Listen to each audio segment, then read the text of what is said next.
What's up, rare herb people? What you're looking at is the emergence of the first true leaf of a Chervil little plant.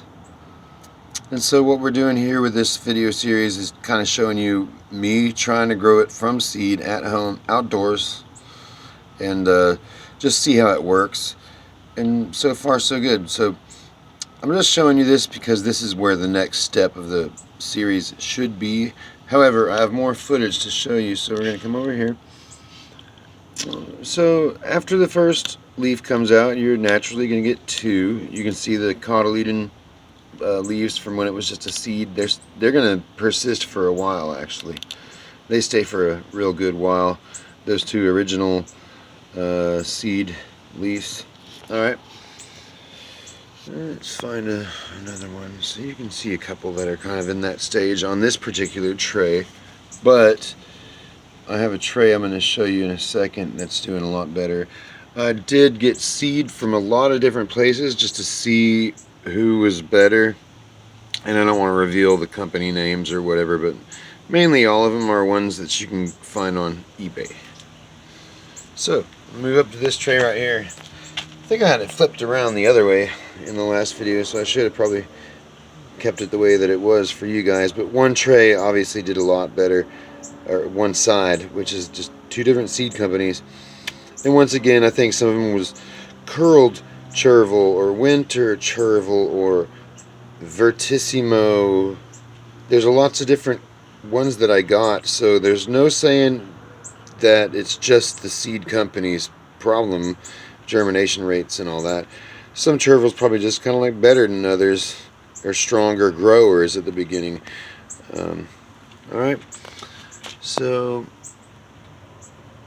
this is a real good example. So I mean, you got a little standard 6-cell seedling starter tray, and you just sprinkle, try to just do one seed per cell. You really shouldn't probably dump a bunch of them, 2-3, because you think that they're not going to grow, and so you want to increase your chances. You guys know what I'm talking about. Just be brave and do the whole one seed per cell, and that's the roll of the dice. I think that's what I would strongly recommend. You really don't want them crowded with each other. They don't like it. They just won't get big. Alright, so we're going to warp over to this other spot that I'm going to call Chervil Hill. I'll see you in a second. Here we are at Chervil Hill. So what I've done here, I'm going to try to get flat so you can see what it is.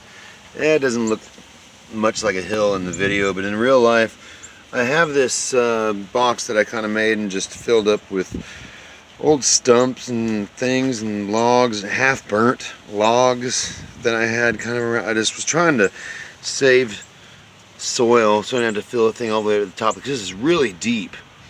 And it's probably a little bit more on the alkaline side of the pH scale, if that matters. I'm really not sure, but you're looking at just a jillion Chervil seeds. Me and my wife spread probably 300 of them, but they were in stair steps, terraces, or whatever you want to call it. And the back side of this thing is the high side, and it comes down.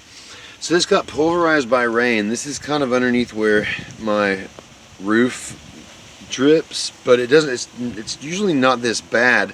So we must have had some wind come in that pushed it into this Chervil bed and really toppled some of them. But I think that doesn't matter. Not only do I have the numbers to really support the project that I'm trying to do, but I kind of do want to see what happens if they get pulverized. Why not? You know, I'm learning here. So I just sprinkled them like crazy, and you can see that they are kind of in rows.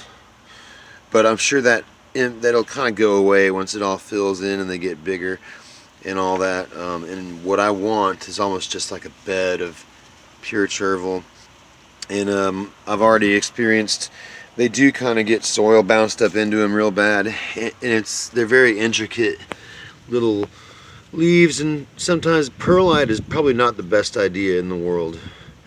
You know, you might want something that, you know, who knows, they get a little bit dirty where you kind of want to soak them, much like greens, where the last thing you want is a little bite of sand, and your beautiful dish. So that was this is gonna be video 2 of this Chervil idea that I got. Doesn't seem to be much out there on the internet about it at the time of doing these videos. It was real hard for me to figure out, and so I just got it and planted it, you know. But this is for you guys, just in case you're wondering. I am in Florida. It's North Florida, so it does get kind of cold. I think it's probably 60 degrees right now, and it was real cold this morning. I didn't look at the temperature, but this stuff is a winter plant for us. So any of you guys growing Chervil in Florida, it works. It's December. It's let's see, it's like the 27th of November. Let's just call this kind of like what you could expect in December for the weather to be in Florida. At least 60 degrees in the morning, pretty cold, then it warms up a little bit, but just wanted to let y'all know the relative temperature in case that was something you were wondering about. I'm doing this in the winter time. Okay, well, thank you for listening, thank you for watching. I hope you learned something, and I'll have another one coming up, and it'll just be bigger and better, I'm sure of it. Okay, take care.